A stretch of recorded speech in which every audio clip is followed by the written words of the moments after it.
just got the call we've been waiting for several days for. Our bolts are in at Motorcycle Mall. Hooray! Let's see if they can get us the right bolts. We finished this project. Here we are. We arrive at wonderful Motorcycle Mall. My favorite place. Favorite place. Now let's see. This is the second attempt they're going to have to see if they can get the bolts right.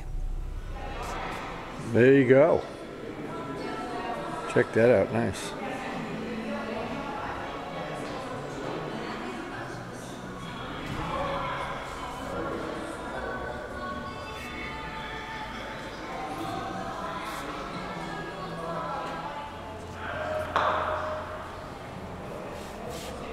Now, I remember the day that Turbo Steve and I came down and took test rides on these.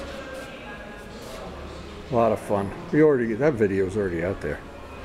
Nice though. So anyway, here we are at Motorcycle Mall, the lovely Motorcycle Mall. We do have the right bolts. Thank God. Well, lucky for them.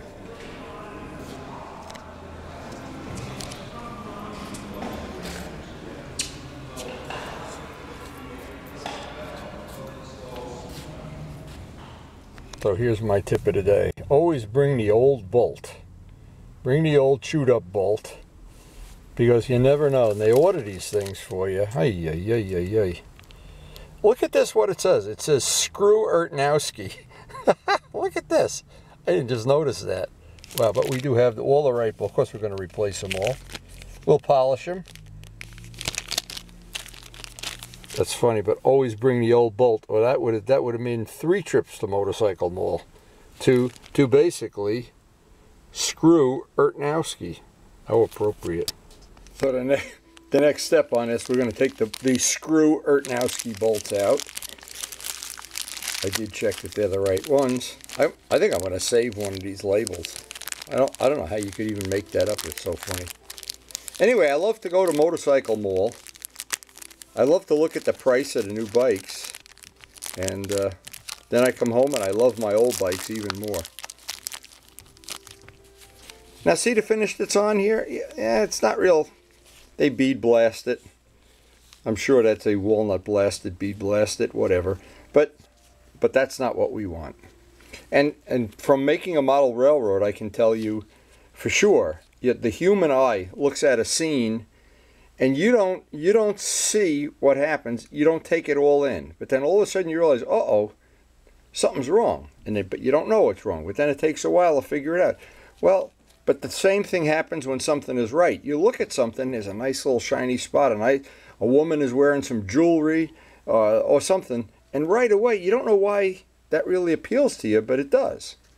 Well, polishing these bolts up will be one more little detail.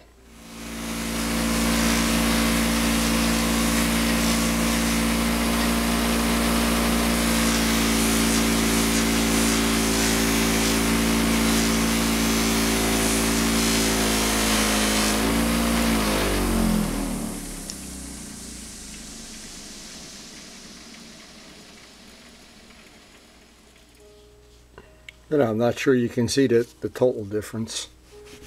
Clean off the compound. And anytime I take a bolt out of the motorcycle, and if it's a bolt you're going to see, and maybe even if it isn't one you're going to see, I like to just hit it on the buffing wheel.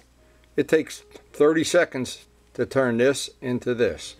And if you go about the whole bike, and there's the 100, 150 bolts that you see, depending on what bike you have, to me that just looks a lot nicer. No, I like a lot more of this. Now another thing, the pain in the ass with this is, it gets dirty, it's hard to clean. This, and it's clean. Now I just thought this is a thing worth mentioning. In fact, I can't believe I waited so long to get one of these for the shop. This used to be my buffing wheel over here. And I had the buffing wheel was in a real awkward spot. You couldn't get pieces into it. Well, a real buffing wheel, a dedicated, I call grinder buffer, and these are about $70 at Harbor Freight, but if you have the coupon, or they're on sale. Now, I happened to catch this when it was on sale, so, and I really wasn't in the market to buy it, but I said, gee, I can't live without it. The day I got it, and see, the buffer has a long shaft, so what you have, as this is spinning, you can get a part on both sides, And just a basic 101 buffing, whenever you're buffing a part, you really want to buff it from here down, right at about this point. If you buff it here and it catches, it's going to throw off and knock your tooth out or something. And obviously always wear gloves. In fact, what I have for my buffing, I have an old pair of, two pair of motorcycle gloves. Of course, the parts get hot. And then I have a tub of all different grinding compounds. The generic one that seems to work on everything is the brown or the red. This will buff anything up. And really 90% of the material, we just use this. Then there's some fancy ones in there. And all beside the point. The point is, sometimes you buy a tool like this, you don't really know how many times you're going to use it. Now I have a soft copper wheel, gets rid of rust. When I'm going to do, and every restoration I do, there's a lot of rust. The buffing wheel puts a nice polish on it, as you've just seen in 30 seconds. You've got something shiny, smooth, and very attractive instead of something that looks kind of mediocre. And these are parts that came right from the factory. We've been able to upgrade them in a matter of 30 seconds. Just something to keep in mind. And by the way, another little tip. If you do have a grinder like this, a buffing wheel, this is what happens. You really, I don't use it when I'm shooting video, but you should wear a mask, and the mask is right up there. So, because you tend to breathe this stuff in. And of course, when I'm shooting video or painting, except for clear urethane, I try to do it without a mask, but even clear urethane, I just use the mask. But I'm saying, save the box, because you see what you do. You make a little cover like this, and just put a little, in this case, I think I got a couple of sheetrock screws in there, and you make yourself a nice little place. Every time you have something you've taken off the bike, come over, clean it up. 30 seconds later, you got something that really looks nice. This is probably the most used tool in the shop. And the other thing is, and I got the drill press, the same thing. It was really ridiculous how cheap these things are at Harbor Freight when they're on sale. I don't know if this is one from Harbor Freight or not, but I remember it was so cheap, I said, I can't not buy it. And I just figured I'd show this. It's a really rainy day. It's amazing, amazing how much you use it. Once you start wanting to restore a motorcycle or polish it, or even if you have a new bike and you want to just clean it up or upgrade, all these little tools, there's no tool in here that's a very expensive thing. It's not a machine shop that you need thousands of dollars. It's really a couple $100 and you have it for the rest of your life. Now, the biggest thing I need to get very soon is a compressor. This compressor is so old. It's from the 70s, I think. And it's really at the end of its useful life. It makes so much noise, I'm afraid it's going to blow up. But I know they have these sales at Harbor Freight, and all of a sudden you see in the newspaper, and that $300 tool is $149, and it's just, you can't say no. Anyway, just some thoughts, rainy day thoughts, as we're going to go put that disc on the bike now. Now, one of the things I want to make sure as I put the disc back on, that this surface, where this is going to bind together, and all the little bolt holes that don't have any, I've already cleaned this, and I've actually steamed it, so there isn't a lot in there, but there's always something. And I want to make sure this is perfectly clean at the same time. Any dirt in there, because these two surfaces are going to bind, hopefully mate very accurately. And we have our polished bolts, of course. Now, that's going to look nice. I have to go get blue Loctite. Normally these would have red Loctite, but because I take these things apart on a regular basis, blue Loctite is fine for me, but I will put some blue Loctite on all the bolts. Now, for anybody that might not know about Loctite, blue Loctite is when you want to keep a bolt or a screw relatively tight for purposes that you are ultimately going to take apart. In this case, obviously, at some point in time, we have to replace the disc or repaint the wheel, who knows.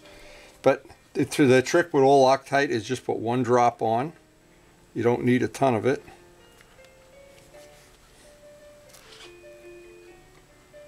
And then once we get all the screws hand tight, I have a real high quality, not a real cheesy, I have a real high quality torque wrench. And I'll torque them to factory specs in a star pattern. Maybe that's overkill, I'm not sure. But the Yamaha factory manual that I got with the R1, that I have, it's the size of an old phone book. it's very clear about some of these things, because I know initially when they did manufacture this bike, it was made basically as a track bike that you could ride on the street. So they were really trying to ensure that everything was, I think, a little more heavy duty than it normally would have to be. Now, the thing you never want to do, you never want to just take one screw and tighten it down. You want to tighten like a star, back and forth, and go a little bit at a time with the torque wrench until we have the factory spec. Now, this is a real good automotive Craftsman torque wrench that I've had for many, many years. It really has been a good tool to have. I've marked with a little ink marker right on the gauge where I want to wind up here. But if you go up 5-10 pounds at a time, that seems to be an approved method.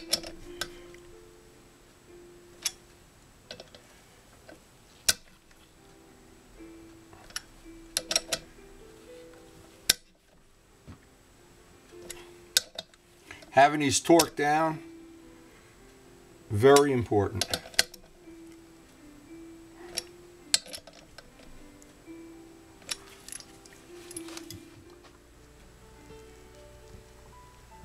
Now I think that adds just one more nice little touch, and every time I can add a nice little touch to it, it just makes me feel like I've got something accomplished, and it's going to make owning the motorcycle a lot more fun in the future, and of course riding it.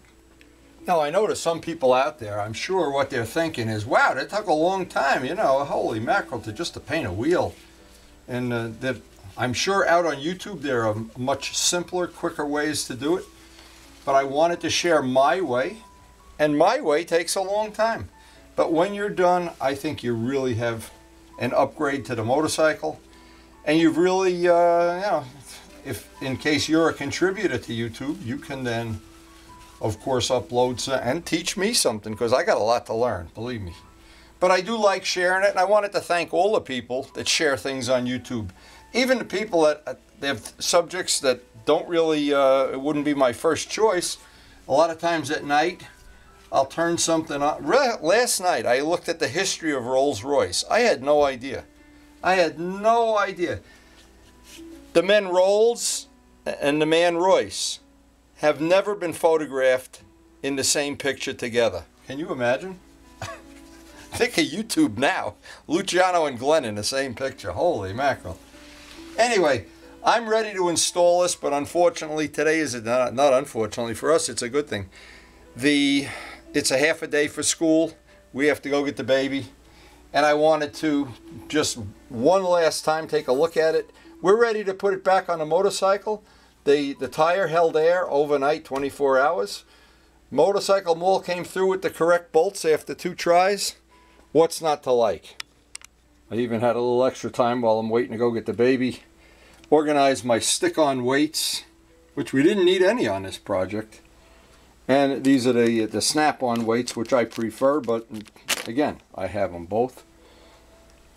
Get all my grinding and polishing tools ready, because the next project's coming up very soon. And we're not going to let the cat out of the bag. We have some interesting stuff to work on in the next couple of weeks. Meantime, I hope you enjoyed the video. Please share it with your friends. And if you're doing a project like this, I hope you picked up some information that, or maybe you were intimidated by doing a project like this and now you're not, because let's face it, even I can do this. And anyway, thanks again for watching.